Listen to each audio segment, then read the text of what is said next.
Yeah.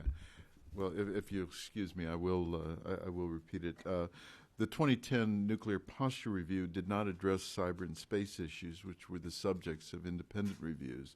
However, cyber and space interact with nuclear deterrent in various and complex ways. Cyber and space are enabling technologies for the nuclear deterrent, as well as for defenses and other military capabilities and operations, from early warning to command and control. Space and cyber also have shared vulnerabilities which could affect the deterrent, undermining its credibility or, in the worst case, creating conditions where deterrence fails.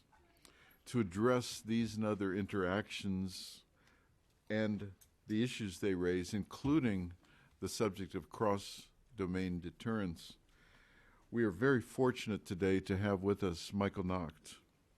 Michael is a professor of public policy and the former dean of the Goldman School of Public Policy at the University of California, Berkeley. He served many tours in Washington, the latest as the Assistant Secretary of Defense for Strategic Affairs, Global Strategic Affairs, and where part of his portfolio was addressing the topic before us today. Michael will discuss these issues, and then we'll have a question and answer session. Michael. Do I press this? Thank you very much. Can you hear me? Is this mic working? Okay, great. Well, again, I'm delighted to be back at the Wilson Center with Rob and Joe and many other friends. I'm going to say a few words about background, organizational background, and almost cultural background on these issues. I'm going to discuss briefly the findings of some of these reports, and then I'm going to discuss sort of the way ahead and all the challenges that we face, and see if I can integrate some of these ideas and then open it up. I've been now at Berkeley 13 years, and I've had many opportunities to speak. I've almost never gotten any questions at Berkeley, only criticisms. So I'm fully prepared for Vic and others to go after me. So just a little bit of background. When President Obama was elected, the Defense Department transition team recommended that there be some reorganization in the office of the Undersecretary for Policy. There had been a scattering or splintering of a number of areas that they thought ought to coalesce. And in one area, this area that we're talking about, it was decided that there would be an Assistant Secretary of Defense for Global Strategic Affairs, but what that meant in more practical terms was the nuclear weapons portfolio, the ballistic missile defense portfolio, the space policy portfolio, the cyber policy portfolio, and the combating or countering WMD portfolio. They had never been aggregated into one group because it was thought that there was a lot of interaction here that we were missing because of organizational splintering. And that was the portfolio I was asked to take on, and it's now held by Madeline Creedon, very experienced official from Capitol Hill, and DOE, who actually just spoke yesterday in a meeting that Paul and I were at, and others. So one thing you notice right off the bat is that these have been historically somewhat separate communities. Even though people are pretty literate in these matters, let me just focus on nuclear weapons, cyber, and space. And as Joe says, of course, they're intimately interconnected in the real world with early warning, with command and control, with intelligence functions of all kinds. In fact, there are different communities, almost different languages that are used within each of the communities, and there is surprisingly limited crosstalk across the communities, even at quite senior levels in the government. So it's a challenge to begin to get your brain around all the subjects simultaneously.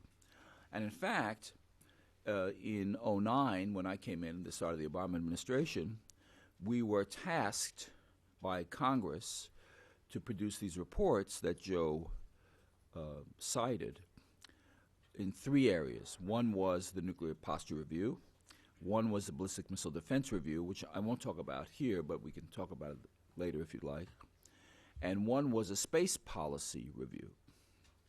In addition, it wasn't long before Secretary Gates determined that he wanted to stand up Cybercom as a sub-unified command under Stratcom. And policy was tasked with the job of articulating the policy parameters around which and the guidance for Cyber Command. So that took a lot of time because, as you can imagine, some of you are very well versed in this, there are, I think it's literally countless iterations. You can't count the number of times the papers get briefed and reviewed and revised. It's infinite times 2.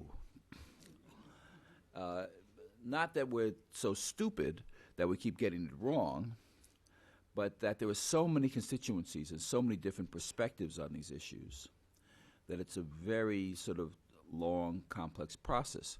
But I was fortunate enough to be engaged on these, and we got a lot of the stuff done, sometimes a little bit later than Congress wanted, but we did get them done. So the Nuclear Posture Review came out in April of 2010, which maybe this group knows the most about. That certainly got the most attention. Obama had given speeches in Czech Republic on this. This was a big deal. This was a top priority to reduce the role of nuclear weapons in U.S. national security strategy, to cite proliferation and nuclear terrorism as the top priorities, as opposed to maintaining, not that it was not a priority, but it wasn't the top priority anymore, maintaining mutual deterrence with the Russians and maybe with the Chinese. It called for strategic stability talks with Russia and China, and maintaining extended deterrence, in fact, even strengthening extended deterrence as we reduced numbers of nuclear weapons. But as Joe says, it didn't discuss the cyber and space connections. In cyber, I was engaged through the first iteration of actually a 3-part iteration that was produced.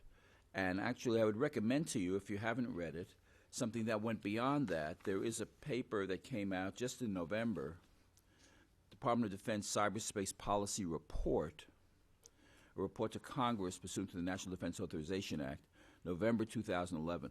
This, I believe, is the most cogent, brief summary of U.S. cyber policy. I've seen more from DoD. Now, of course, cyber transcends all government agencies. There isn't a single government agency that doesn't have a sort of dog in the fight, whether it's agriculture or IRS or Treasury. Everybody's got cyber issues.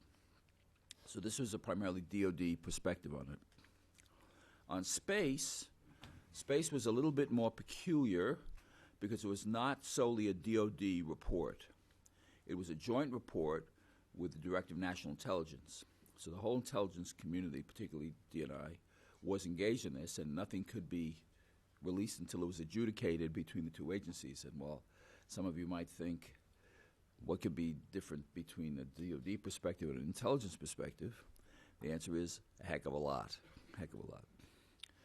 I was fortunate enough to work with Larry Gershwin on this, very senior man in DNI.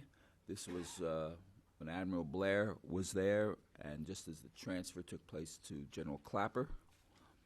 And that produced the National Space Policy Report, and subsequent to that, more recently and somewhat more informative, I think, is a National Security Space Strategy in January 2011. So I think these reports, the NPR, the cyber policy in its different forms, and the space strategy report. These are the foundational documents for at least this administration on these issues.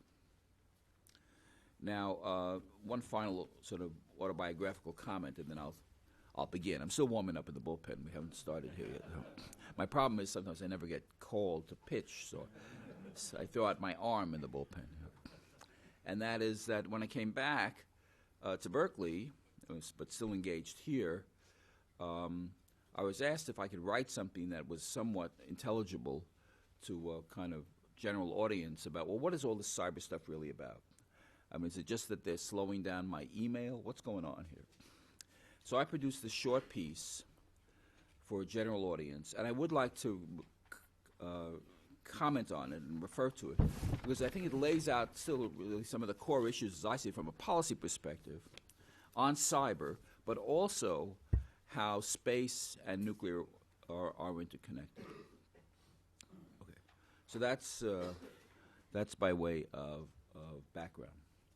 Now, let me say a little bit about sort of what's going on in the world that affects these issues. Obviously, on the nuclear front, we're seeking to implement the president's objectives in many ways, and there were four core components to the nuclear strategy initially. There was completion of a New START treaty, there was the NPR, there was the Nuclear Security Summit that was held in Washington in May 2010, and there was the NPT Review Conference in May 2010 intended to make some progress there.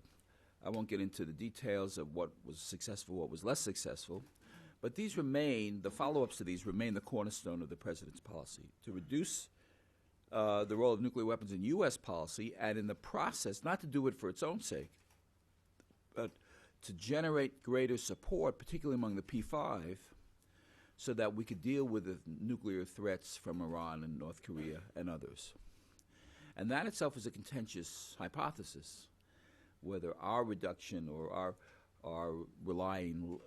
role, the reduced role of nuclear weapons for the U.S., is that going to induce the Russians or the Chinese or others to play ball with us? And I'd say, frankly, that the record is very mixed. In fact, we were just discussing yesterday at a meeting how the Russian nuclear cooperation with Iran has not abated. The Chinese are still buying a lot of oil, even more oil from Iran than before. The Chinese claim they have less influence on North Korea than we think they do. So it hasn't quite yet worked out, but we're working the problem. These can take a long time. Now, in the meantime, the Russians and Chinese have both quite vigorous nuclear weapons development programs. I'd say actually more vigorous than ours. Our labs, who I'm quite connected with, are not permitted to design new nuclear weapons. In order to overcome that, they would have to have a statement from the president, to the president, from the Secretary of Defense, Secretary of Energy, specifying that a new nuclear design was necessary for national security, which is a high bar. And they're doing a lot of things. They're doing, of course, the stockpile stewardship program. They're working on LEPs, life extension programs for various weapons. They've got big infusion of funding, which may or may not continue given this austere budgetary environment. But on the nuclear front, I think we're seeing less of a positive reaction, I'd say, from the Russians and Chinese, and even from the French, than we thought might have happened after Obama, with high-profile pushing, made this change of policy. We also altered the negative security assurances. This isn't primarily nuclear talk, so I won't go any further. But there was a lot done that we thought would get their attention. Maybe it got their attention, but it hasn't changed their behavior. In space, space is a costly enterprise. I would say, in my own experience, the disconnect between what's known publicly and what's known in the classified might be greater in the space area than any other area. So I can only sort of skirt over some of this. But I would say, the U.S. policy through the Bush administration was to dominate space. In fact, there's language in a number of documents going back from Eisenhower through the start of the Obama administration, speaking about this is a absolutely essential area. It's an area we cannot cede to anyone else, and we just have to be first among equals. In fact, we have to be first with no one else equal. The space policy and strategy reports really call for a fundamental shift in that. It says the following. First of all, space is now a highly congested environment. 22,000 man-made objects in space, 1,100 satellites in space. Things are banging into each other. There are debris problems. There's all kinds of issues. So it's crowded. And one response to that, which has been argued vociferously within the government, but now we have, with Hillary Clinton in the lead, the willingness to discuss codes of conduct in space so that there are kind of rules of the road as to how to behave and how not to behave. Now, these are not treaties. These are not legally binding agreements. These would be discussions and sort of almost like memoranda of understanding. They're not legally binding, but hopefully they'd be politically binding. And I think you're going to see an increase in that effort by the U.S. government starting this year. Secondly, besides being congested, it is competitive. And by that we mean that there are all kinds of players in the game. So yes, there are other countries. Yes, there's China and Russia, and there's India, and Japan is getting into this in the civilian area, right? But also there's the private sector, right? Richard Branson is in the space business. Maybe half of you here are signing up to go in orbit, or maybe, several people have told me I ought to be in orbit. So the congestion means that there's got to be much better interaction between the government and the private sector, and between the government and other governments in trying to sort out a sort of coherent policy ahead. And the third is to distinguish between congested and competitive. It's contested. And that's where we get to the security stuff. And there's a concern that Russia, and maybe more so China, are going to seek to challenge the United States in space policy and in space capability, more importantly. And this is crucially important because then they pose threats to all the capabilities that we rely on, early warning systems, intelligence, command and control, and all the rest. I think the anti-satellite test that the Chinese pulled off in 2007 was a real alarm bell for the space community. I wouldn't quite say it was of the magnitude of Sputnik in '57, but it was a big deal. And the space community, the military community, and the civilians both, starting in the Bush administration and definitely continued under Obama, has said we have to have more resources to deal with this problem of all kinds. Military resources, technical resources, resiliency, redundant systems, and we're organized in a way that can facilitate that. After all, Space Command in Colorado Springs is a subunified command under STRATCOM, so it's somewhat analogous to Cybercom as a subunified command under STRATCOM. But even in STRATCOM, and we just heard General Kaler yesterday, and I've met with General Shelton, the head of Space Command, and I know General Alexander, the head of Cyber Command. There's not enough human and organizational and analytical interaction across the communities. Now, with respect to Cyber Command and cyber policy, it's been a fast learning experience, because after all, cyber came out of the defense intelligence world, and I'd say it's sort of the least well-developed analytically in terms of what we're trying to do. But General Alexander is an amazing individual who's motivated a very high-quality team, and they've established a lot of capability very quickly. So let me turn now to this piece, which lays out about 8 core issues, which actually are relevant to both cyber and to space, and implicitly to nuclear weapons. The first is the question of declaratory policy. This may not be the most interest to you if you're an operator, but governments have to be able to say, at least this government, what is our overall approach? What are we saying? What would we do? What wouldn't we do? In general terms, this is non-trivial because it signals to ourselves and to others what our priorities are and how we might behave under different contingencies. We've been wrestling with nuclear weapons declaratory policy for 60 years, and even actually one of the items in the NPR which got a lot of attention was this change of the negative security assurance. Just to digress a second, the negative security assurance said we will not use or threaten to use nuclear weapons against any non-nuclear state as long as it is in full compliance with its nuclear non-proliferation obligations. This is an alteration from the previous one because in the past we had Poland and Hungary and the Czech Republic. These were non-nuclear allies of the Soviet Union, and we were not willing to say we wouldn't use nuclear weapons against an ally of a nuclear state. But those countries are not only not allies of the Soviet Union doesn't exist, and they're part of NATO. I chaired the high-level group of NATO for a year, and I know something about dealing with everyone from Poland to Spain, and it's not an easy problem.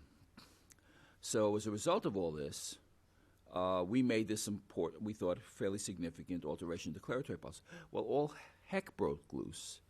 We actually had a statement from the Ayatollah Khamenei saying this is a declaration of war by the United States on Iran, which I hadn't quite realized when I was doing my writing. My wife said, "Did you declare war on Iran?" I said, must have been Joe. It wasn't me.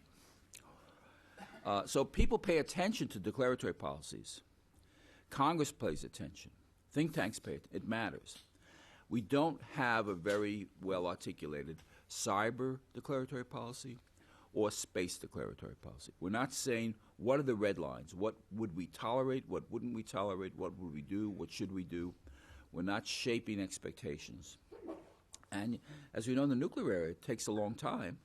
I mean, Eisenhower with Dulles had floated massive retaliation in 1953, and that got shot down after a few years. And we've been spending decades arguing about what our declaratory policy ought to be. And, of course, we're purposely vague in all kinds of ways, even to this day. I mean, Perry, several years ago under Clinton, wouldn't say whether we'd use nuclear weapons against a chemical or biological weapons attack.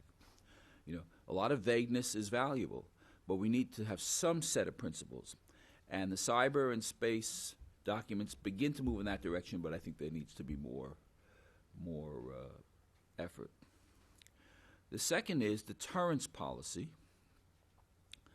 And here I want to say a word. This actually came up at yesterday's meeting. Deterrence and compellence policy. I'll modify a little bit what I said here. We've been, the nuclear age ushered in, a whole cohort of deterrence theorists and specialists. Most of the Berkeley library is filled with books on deterrence. And we've twisted and turned it and looked at it 700 different ways. And we've had, in the nuclear area, we've had limited nuclear options and all kinds of different ways to talk and think and talk to others about what we might or might not do with nuclear weapons. We don't have that with cyber. We don't have that with space. In cyber, we're being pinged.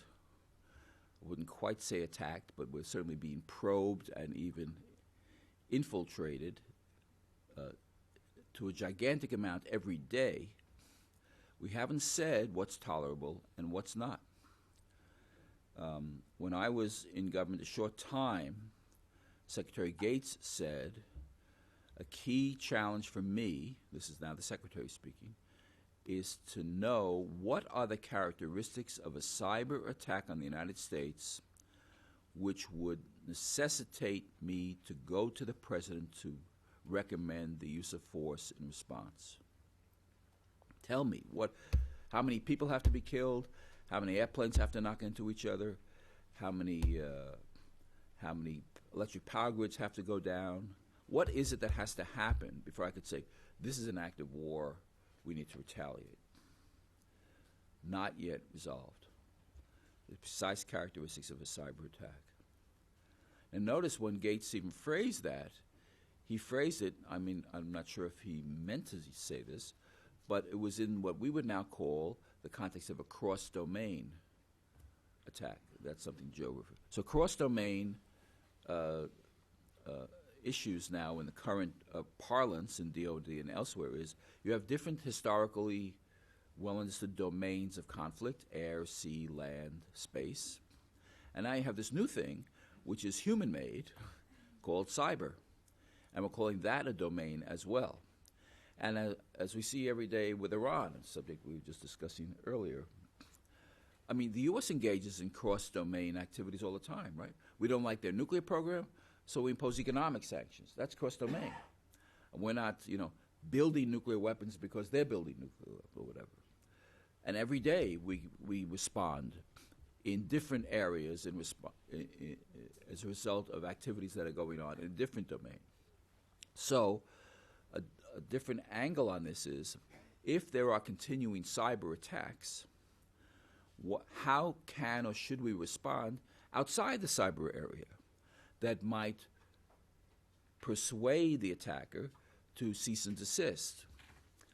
And this is a very tough challenge, because we're not then seeking to deter cyber attacks, although we clearly are seeking to deter some very damaging attacks. But we're trying to compel the attacker to change course. And compellence is tougher than deterrence, because compellence involves altering a behavior where you have a commitment, right? People have already planned it. They've implemented it. Money's been put against it. Organizations are participating in it. That's a lot different than when they're thinking about it. They might do it, they should do it, but they haven't done it yet.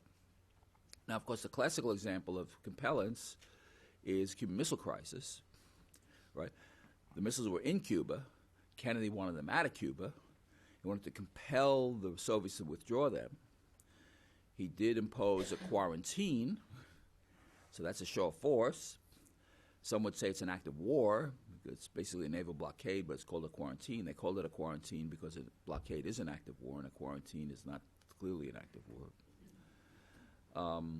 He made a very tough speech. I remember it like it was yesterday.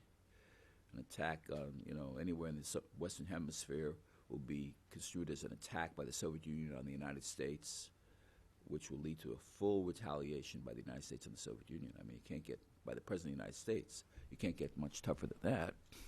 But at the same time, we now know, didn't know at the time, he cut a deal, secret deal, to take the Jupiters out of Turkey. Now, it turned out the Jupiters were sort of yesterday's systems, and they weren't that significant. But still, he did provide a positive incentive, as well as a lot of tough incentives, to roll back the Russians in Cuba. And compellence, which Schelling wrote about first in the 60s, and then Alex George wrote about in the 70s and 80s as coercive diplomacy, it's a sophisticated set of tools you're going to need to be successful in compellence, much more so than deterrence. And we'll have to work this problem. Now, that isn't mine, is it? With the Chinese are not only engaged in activities which are annoying, they're doing things that are very harmful, right? They're exfiltrating enormous amounts of information about our weapon systems, and they're able to both take that information, they're able to produce copies of our systems, they're able to improve on our systems, and they're able to find ways to defeat our systems. This is not a good development if you're in this town. And if Chinese cyber activities get closer to nuclear-related activities, to nuclear command and control, this would be an extraordinary escalation of their activities. It's not that they don't have the capability, but they haven't really done that yet, at least not to my knowledge. Now, there's an umbrella of words that are being used now, and it came out in a couple of recent reports: anti-access and area denial. And And the reason we're focusing on that language is because if you think about, I mean, the world is very complex and very uncertain, but it seems plausible that, first of all, the probability of war with China is very low. But if there was to be something close, a real crisis with U.S.-China relations in the security area, it's probably, based upon what we know now, going to be over Taiwan, still again, going back to 1949. And how does the U.S. engage in Taiwan crisis, as we've done for 50 years? We project naval power. And we project naval power that has air power on the naval power. And with the growth of the Chinese economy, with the strength of the military that will clearly emerge as their economy strengthens, they are investing heavily in what we would call anti-access, or used to be called asymmetric capability.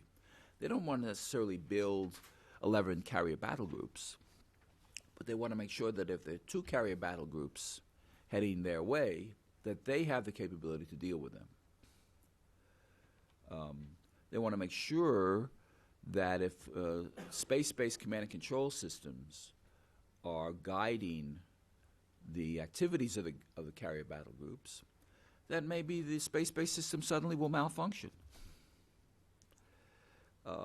You know, I mean, you're in Honolulu and you've been told there's a crisis in Taiwan, move to Bermuda. It won't necessarily go wrong. It won't be a test pattern. They may deceive you. They may induce communication that is purposefully deceptive to confuse you, to send you in the wrong direction. So there are lots of ways to be mischievous in this business. On space, we have some additional issues. The Russians and the Chinese have both combined in Geneva and elsewhere to talk about a space treaty because they want to, I think, constrain and inhibit U.S. space capabilities. And the U.S. has been very resistant on that. So with the Russians and Chinese, what kind of communication, what kind of collaboration, if any, would be fruitful to at least reduce the intensity of the space competition, which is in fact going on? A couple of other comments on some of this, and I'll quit. Authorities and responsibilities. Now, nuclear weapons is a clear delineation of authority. We've got congressional committees that have been dealing with this for years. That's very mature, very well developed. Space is a very small community. Actually, they used to be. Now that I'm in the Wilson Center, you know, Congresswoman Harman and Senator Kyle have co-hosted a space policy breakfast every month for a number of years. I don't know who's going to replace them since Kyle is leaving the Senate as well. But there are certain committees. It's a much smaller group of subcommittees of the intelligence and the armed services committees that deal with space. Cyber, there's all kinds of players, and Congress hasn't sorted it out. And the administration is still, I think, it's a work in progress to try to develop a set of authorities and responsibilities. With respect to cyber, it's even more complicated because Cyber Command and NSA had the capabilities in cyber, but for the .gov network, that's the responsibility for that is DHS, and DHS ain't got the capability. So they've got the authority, but they don't have the capability to enforce it. If there's a real problem, if the air traffic control system starts getting all screwed up because of some cyber attack, it's DHS's job to straighten it out, but they're going to need the help from the DOD and NSA to fix it. And that's an ongoing issue. In fact, Alexander's been very forthcoming with DHS, and Jane Hall Lutz, who's the Deputy Secretary of DHS, has had a lot of contact with DOD. It's a long process. But clarifying this, particularly in the cyber areas, is a work in progress. There are civil liberties issues with respect to cyber. It's a big subject, but I'll skip it. There is international interaction. I had the opportunity to meet with some very senior people in France and Britain in my tour in government to talk in great detail about some of these issues. And I remember very clearly once I had a chance to be in the Élysée Palace in France, and we were meeting with colleagues on a bunch of different issues. And when we got to cyber, French head said, "I'm sorry, all of my people have to leave. I alone am knowledgeable about what's going on with French cyber capability. I don't want you to discuss any of this in their presence." So again, very select groups, siloed, lack of communication across communities. Maybe it's essential, but it's not helpful when you're trying to figure out the big picture. So what do we seek to gain from this interaction, from our allies? We've had connections. Bill Lynn, when he was Deputy Secretary of Defense, was very active with the Australians, with the Canadians, with others, talking about cyber cooperation. What do we want to tell them? What do we want to learn from them? What kind of joint activities would we like to engage in? I can tell you, and it's pretty self-evident, U.S.-British relations in this are very close, very, very close. There's a lot of interaction, GHQ and NSA, all kinds of involvement. And they're not the only players. And then what about the other countries? And so forth. So international cooperation is in its earliest stages, and even with respect to space, more so, because we've been very limited in our cooperation in space, especially in the military up to now, and there's still a lot of resistance in this town to cooperation, especially those who think, we need to dominate, and sharing information is not going to induce dominance. And then cross-domain deterrence that I discussed earlier, about ways in which we can make credible threats that if we are hit in this area, we might do something in that area. Again, it's in its early stages of development. Also, I guess we'll all speak from experience. I found it very illuminating to be engaged with very senior corporate officials in the cyber area. The corporations don't get too engaged at the senior level on nuclear weapons. That's a government stuff. Space, yes, there's a separate community there. But cyber, 85 or 90% of the cyber capabilities in private hands. The great ideas are coming from where I live, Silicon Valley and elsewhere, Austin, Texas, Route 128. They're not coming from some government office. So you have to have close connection and collaboration with senior people. I mean, I can tell you the senior corporate executives are so concerned about this. When a senior DOD official called a meeting, the top people showed up. And people, household names, people, even if you don't follow anything about anything, you've heard these names.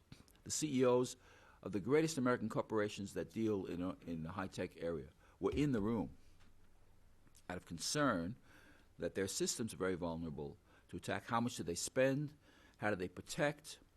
And there are at least two issues in this kind of dialogue. One is the government doesn't want to tell the corporations too much about what we know because there's a lot of sensitive information. The corporations don't want to talk in front of their competitors. It's all about, they look at their colleagues, say market share, profitability. And the corporations are also quite skeptical that the government is going to do anything useful if they tell them the information. It's a mutual skepticism. But progress has been made. One cited public example would be when Google got hit hard by the Chinese, they went to NSA. They didn't put an ad in the paper. They went to NSA to get more detailed assessment, examination of what were the Chinese doing, what was the capability, how might they protect themselves, what were their alternatives. That was wonderful U.S. government, private sector cooperation. There's going to be a need for more of this because this is one of a myriad of examples. So I've laid out a whole bunch of these issues, more than you probably wanted to hear. But I think at this stage I'll stop. One final comment. Joe Nye wrote a recent article in Strategic Studies Quarterly. I think it's put out by the Air War College. And he had it was about nuclear analogies relevant to cyber. And he had a phrase there I wanted to cite because I think it's insightful, and it is that continued interaction on these fronts in cyber and space could lead to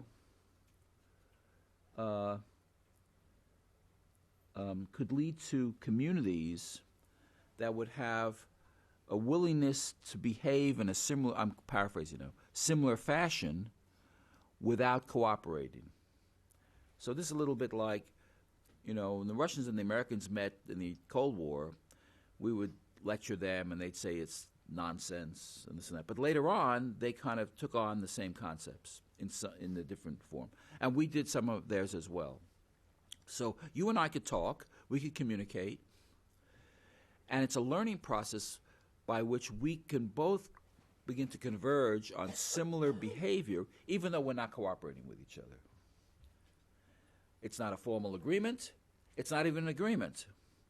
It's just a learned experience. We go back home, they go back home, and things begin to change in a more convergent way because they begin to realize our perspective and how they're threatening us, and we do the same for them. So, this is not grand presidential extravaganzas, but it might be very useful as we move ahead. So I hope I put enough on the board. I'm sorry if I've skirted facts and just spoken of ideas, but I can't talk about the facts, but I can talk about some ideas. So thank you for your attention. Thank you, Michael. Let's thank Michael for setting a table.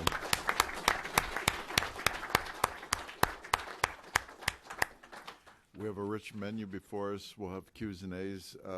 Rob, would you like to take the first question? Just would be interested.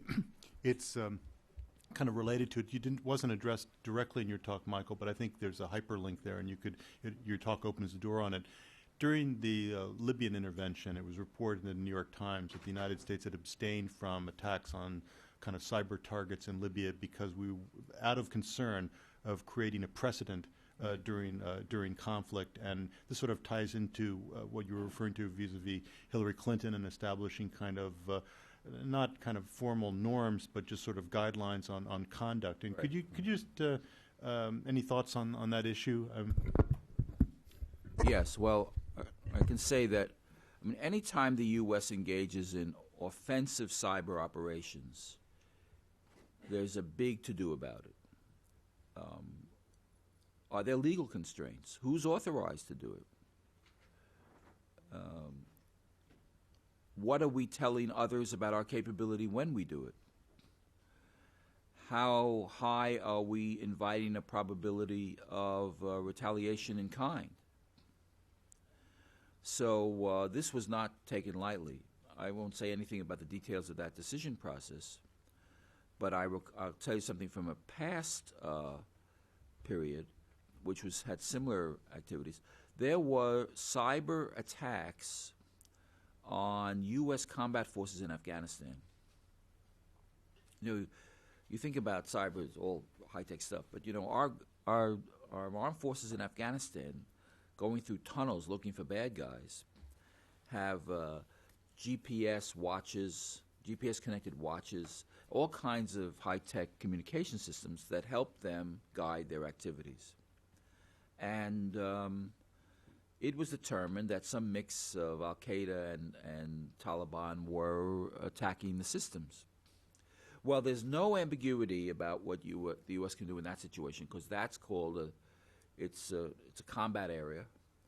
The military has total authority, and they can go after whoever they want.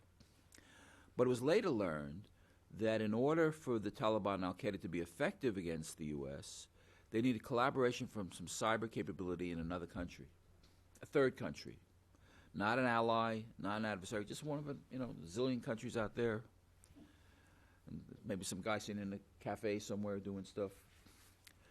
Well, of course, the military wanted to get that guy and disable his capability, maybe we'll disable him. Could they do that? Oh, my God.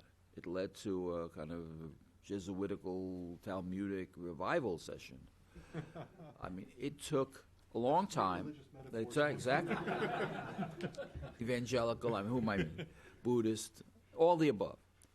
And the problem was that no one could really point to any legal basis for doing this. And ultimately, after a very senior interagency meeting in the White House, it was determined that the Justice Department would have the final say. They would have to determine whether it was legal and who could do this. And months went by, and they couldn't figure out the answer. Well, this illustrates a huge problem, right? You have operational needs on the ground that are not being manufactured that literally require responses in minutes or hours, and you've got a policy and legal process that could take years and certainly months. So there's a gigantic disconnect there. That's intolerable. We can't have that. There has to be a streamlining of the policy process and the oversight process so that we can respond effectively. So I think the Libyan example, it's interesting that even that example was leaked because there have been other instances, too, where this was considered. But it's a tough nut. It's a tough nut. And there are, people on Capitol Hill, there are people in other agencies, there are people in DOD who are very reticent to use the cyber weapon because they don't want to show what we can do. Other than that, everything's straightforward. Okay, some more Q's and A's. Please identify yourself and your institution, Bruce. Hold on one second. The microphone's coming. Thank you. I'm Bruce McDonald with the United States Institute of Peace, and I'm also the author of the Council on Foreign Relations report on China's space weapons and U.S. security. One thing we learned after years, decades, in the purely nuclear era, time hard to imagine, but it almost seems innocent by comparison with today, was that any use at all, even like a single tactical nuclear weapon in a purely tactical setting, virtually always led sooner or later to all-out escalation, to all-out strategic nuclear conflict. That's clearly not the case with either space or cyber, where at a low level, some use does not seem to lead to inevitable escalation. But there's undoubtedly some point, and it's hardly a point or a bright line, it's a fuzzy area, where that does run the risk. One of the problems with the George W. Bush space policy was that, with its emphasis on dominance, was that if we had more to lose in a way than did our opponents, if we gain more benefit from space than others. So my question is, all these things need to be mixed together, and really this is my question, is the issue being addressed about what is the level that you can safely engage in low-level activities and not run in the space and cyber domain and not run the risk of it going all out? And at what level might it run serious risks where, like I said, in a conflict with China, even though we derive more benefit from space than China does, the space tends to be a favor of the offense. And it may very well be in China's interest, even if it meant that they would lose some things, to consider trying to cripple us. Is anybody looking at this question of sort of how far can you go before you run serious risks of losing the capability that's extraordinarily important to you, where it's kind of laid out, it was laid out in the nuclear era, but as far as I can see, that hasn't been done yet, or there's not a good, clear perception in the cyber or the space areas? Well, I mean, it's a very tough nugget, Bruce, that you... 25 words. Yes, okay. No. No, there's work going on in a number of spots, and beyond the work that's going on, there was a decision made to engage the Russians and the Chinese on this. And that is, in the Nuclear Posture Review, as I mentioned, it calls for strategic stability talks with Russia and China, two separate sets of talks. But we've run into problems in both areas. So the Russians, they're most concerned about missile defense at the moment.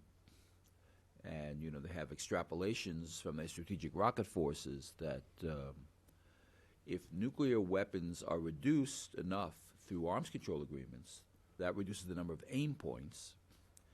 And if the U.S. has conventional prompt global strike to compensate, and then missile defense deployed in the Eastern Med, deployed in Northeast Asia, we could degrade their retaliatory capability after we strike first. In fact, there was a seminar in Moscow where a Russian intellectual who claimed he had contacts with senior officials said that the Russian hierarchy believes, and this was a quote, that Obama is far more threatening to Russia than Reagan ever was. So I said, oh, elaborate. And it was this scenario that that the missile defense capability augmenting everything else is a threat to them. All right. So we want to talk about that, and we've given PowerPoint briefings in Moscow on this to little effect. But we're also talking to them about these other issues, but they don't really want to engage in that much yet. You know, actually, one of the differences between the Russians and the Chinese on cyber is the Chinese are very noisy. We see what they're doing. We know a lot about what they're doing. We wonder why we know what they're doing. The Russians are very quiet. We don't know everything about what they're doing. Russians are not too cheery about talking about cyber capability. A different anecdote with the Chinese, we have communicated to the Chinese that the ASAT test was alarming. And their response was, you know, we're not attacking you with a weapon. You know, all we're doing is testing a device. That some American China specialists believe that the Chinese leadership believed that if there was actually a conflict with U.S.-China conflict and the Chinese attacked our satellites, the Chinese would believe that the Americans would believe it was a de-escalation. And we're trying to tell them, no, this is not how we take it. This would not be a confidence-building measure. No.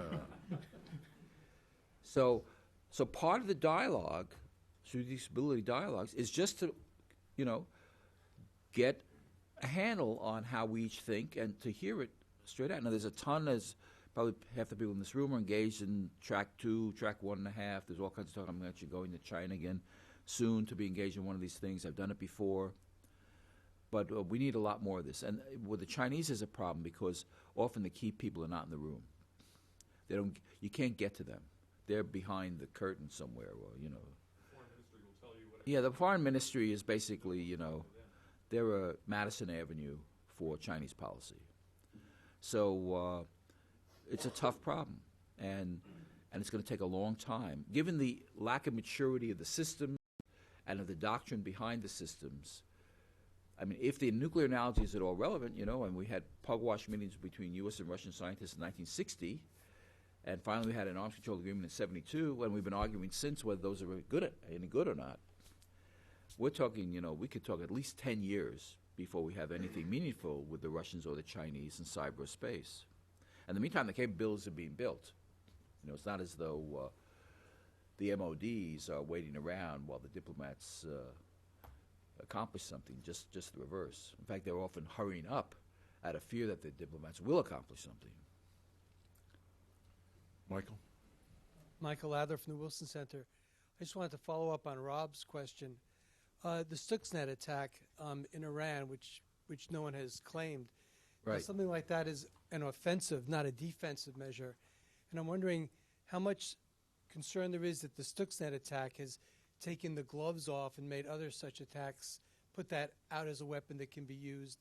And if the attack was designed in such a way where it didn't take out all the centrifuges and Natanz, and that was a way of keeping it from being an act of war. Right. So this is another great example of the convergence of cyber and nuclear, except nuclear command and control. It's cyber and nuclear non-proliferation policy. So I know nothing about who did Stuxnet. But I will speculate that there was a lot of discussion before it was used about all the issues you raised, a little bit like the Libya case. And I gather now, I've just seen press accounts that some Israeli banks and folks have been attacked by cyber.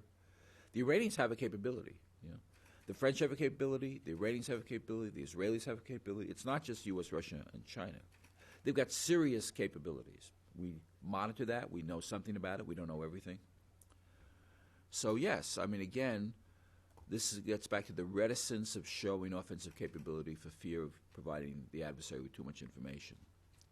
On the other hand, they have to weigh that against, we want to slow down their program. Or someone wants to slow down their program. And you get into all kinds of debates whether it's really having a big impact or not, whether it's going to provoke them into redoubling their efforts. You also have assassinations. You've got other things going on. Right.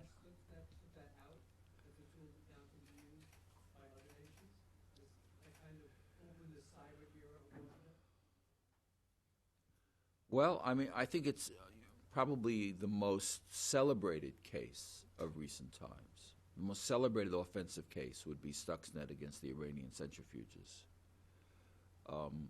There have been cases that haven't been celebrated by several countries. So. Yes, Paul. Hang on a second. One second. Microphone is coming. Paul Schultz, Carnegie Endowment. I was particularly interested, and I guess other people were, with the way you tried to link the domain, cyberspace, and nukes. But actually, can't it go further? Isn't this one aspect of the fact that we're dealing with the security implications of emergent technologies, where we don't have an established idea of acceptable exchange rates or proportionate responses?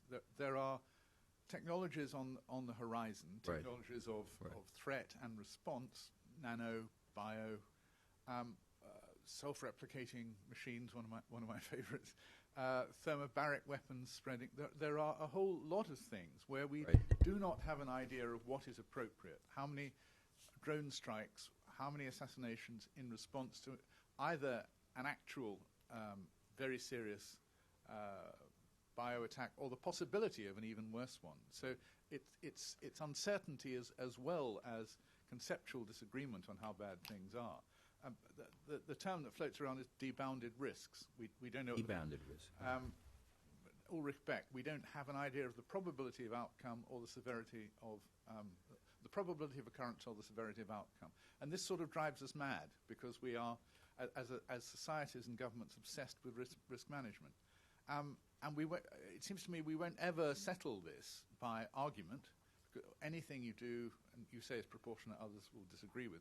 It will only be through a succession of engagements and disputes that we begin internationally to get an idea of what's appropriate and what's excessive. I'm afraid you're right, I think. I think it's going to be very hard. What we determine, even through some very intense interagency discussion and some great analytical analysis, is proportionate, may be completely disproportionate to the guys we're dealing with, right? And we have limited knowledge of how they would judge the proportionality of an attack. So in some cases we have better knowledge, but in many cases we have very limited knowledge. North Korea would be probably the most opaque case.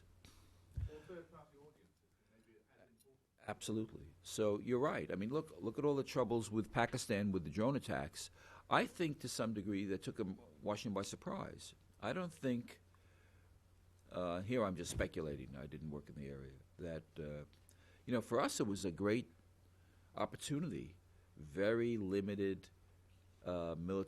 use of military force, no humans involved, virtually no, hopefully, collateral damage, just go after the guys you want. That's the end of it. And they see this, gigantic breach of sovereignty, lack of trust with the governments, causing all kinds of ruptures in the relationship. I mean, horrible things. Because I don't think we got it. Now, maybe that was considered in the Situation Room when they decided it's overwhelmed by the need to do it. I don't know.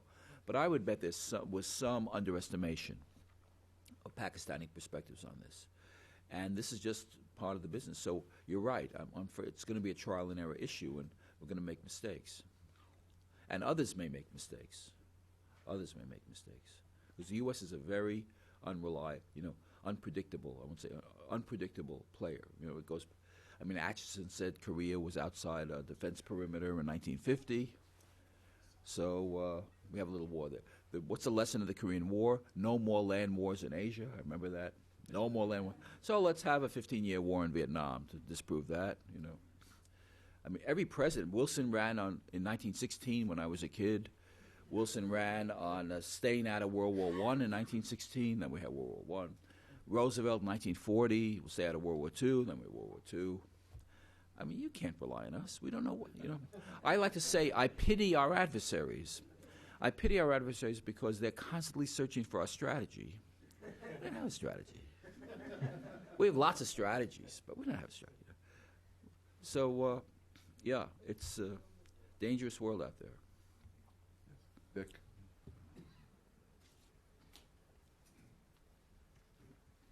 Vic Goff, Institute for Defense Analyses. Back in the Carter administration, we had some anti-satellite arms control talks with the Russians. Right, I remember. And the Russians in those talks were very, very concerned about what we might do with the space shuttle. We might cruise around and collect their satellites or mess with them and so forth.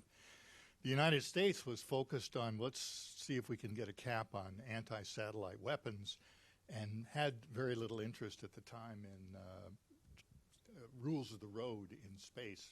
But the Russians obviously were. My point is that that was 30-plus years ago.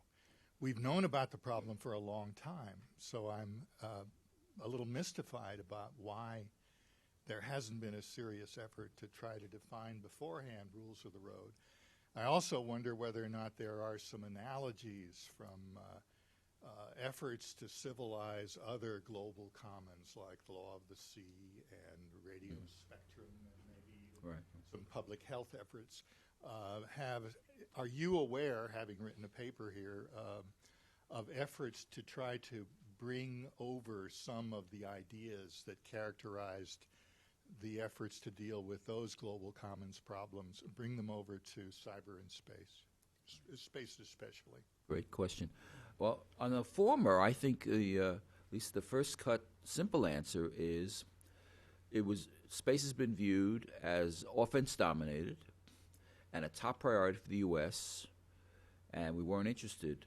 We just weren't interested really in that much collaboration. We just wanted to keep ahead of everybody else and dominate everybody else. And I think that was pretty much true, bipartisan, from Eisenhower to Bush. This is the first effort to alter it, at least 20%, and I can tell you it's met with a gigantic amount of resistance within the government, no less elsewhere. On analogs in the civilian sector that are relevant, yes, I think state has looked at this because state is pushing codes of conduct, especially in the space area now. I mean, Secretary Clinton has made a public statement about this. And yes, law of the sea, of course, has come up, something that the state knows a lot about, but public health too. But again, we're in this early stage. Before I went into the government, in the fall of 2008, I went to a conference it was a terrible place, Bellagio, Italy. It's just awful there. Yeah. Somebody had to go. And it was on space and space collaboration, and the Russians and Chinese had their Geneva representatives there. This is the first time I actually personally heard them face-to-face talk about their concerns.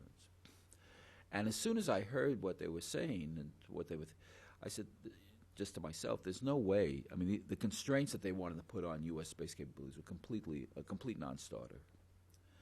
And that's how it's viewed in Washington, that their efforts on codes of conduct and rules of the road and treaties is all about constraining the United States. So that's not a winner. But I do think slowly but surely, because it's congested, competitive, and all the rest, we're beginning to warm up a little bit toward this. And I would think there'll be more in the future. This might be, 1958 with nuclear weapons arms control. And we're in an early stage. And then when things happen, As Paul says, that might motivate us, because it won't be necessarily life-threatening, but there'll be some bad incident in space or in cyber, and that might possibly juice us up to collaborate more. But the internal fights within Washington about this are huge. And then that's not going to be abated, because they're real assets that you're going to either have to compromise or constrain or put at risk. You say, what, are you out of your mind? I mean, you've got to be nuts to do this. So it's not as though they're vacuous arguments. They're very strong arguments on both sides. Yes, we have a question right here.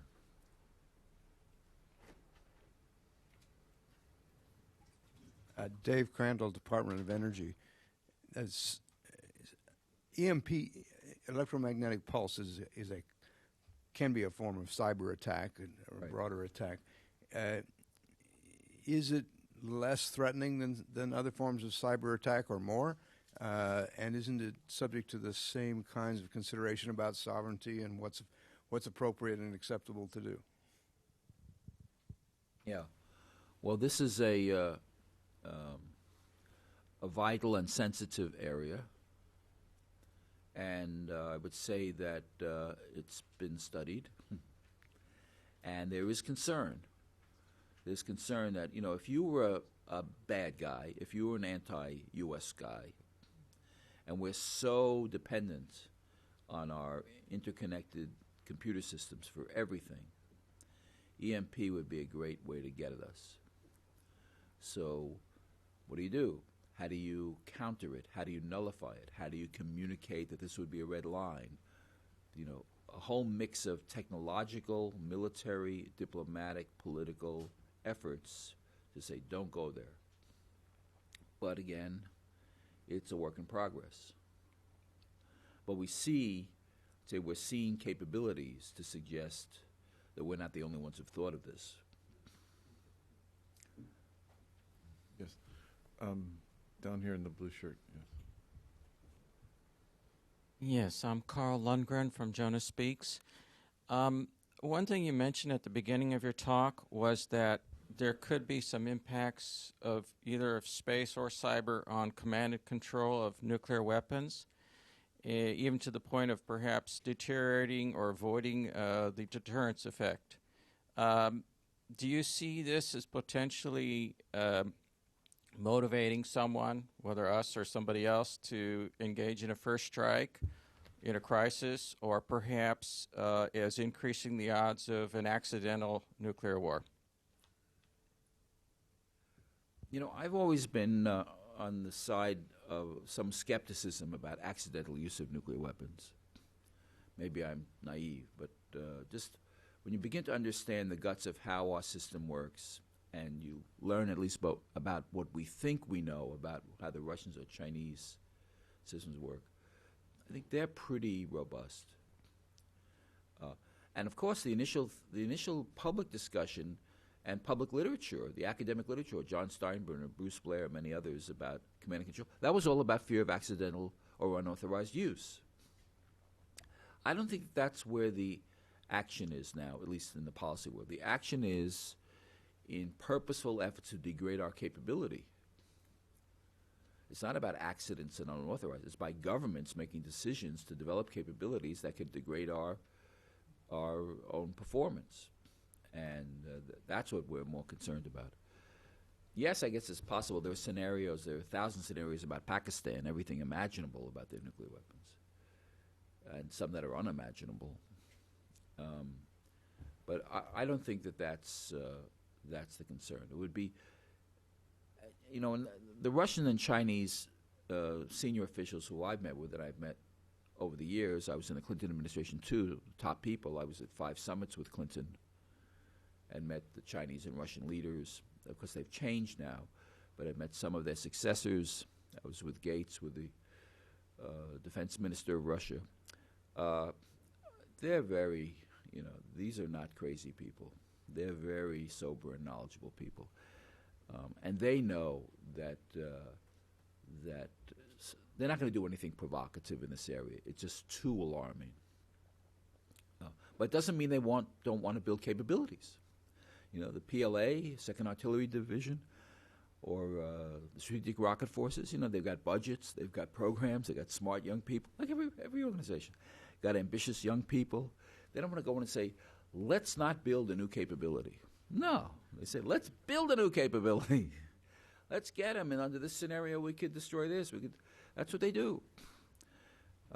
So I just think I wouldn't be as alarmist, at least as I heard your comment, but it's a serious problem, and it's an infinite problem. There's no end to this because the competition goes on indefinitely. Right here. Clark Cully with the Department of Defense.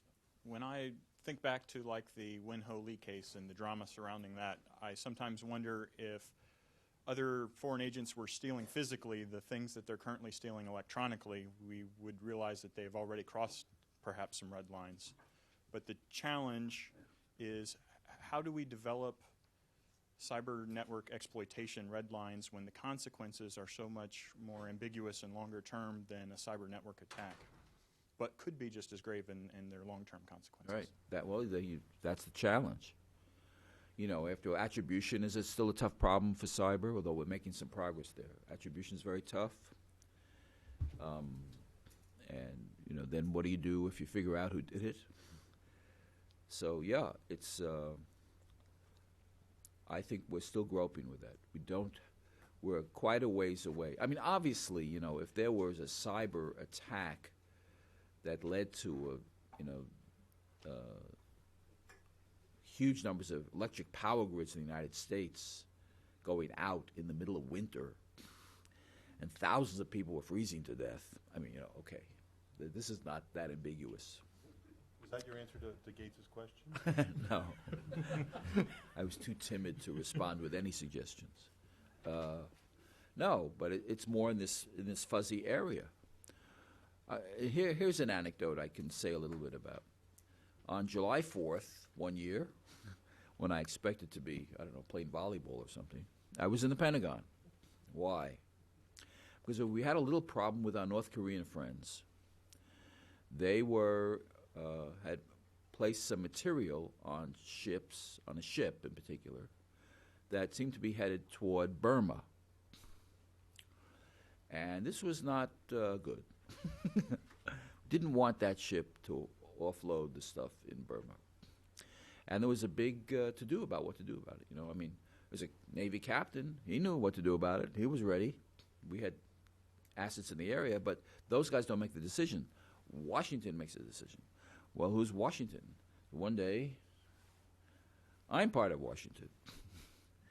I wasn't at the top, but I was in the game. In the middle of our discussions about what to do, our computers went down in the Pentagon. What happened? There was a cyber attack. Who did it? We didn't know. South Koreans said, we know. It's the North Koreans. Well, maybe. Maybe not. Nothing is as it appears in this business. So ultimately, we got the systems up and running. I think it took a long time to determine attribution for that. And in the meantime, it was a very clever finessing of the problem at sea, because we were able to get, you know, we have no relations with North Korea. We have no relations with Burma. At least we didn't until Hillary just went there. But we were able to enlist a very senior official to speak to another government. And that government had good relations with Burma, and they convinced the Burmese leadership not to let that ship come into port.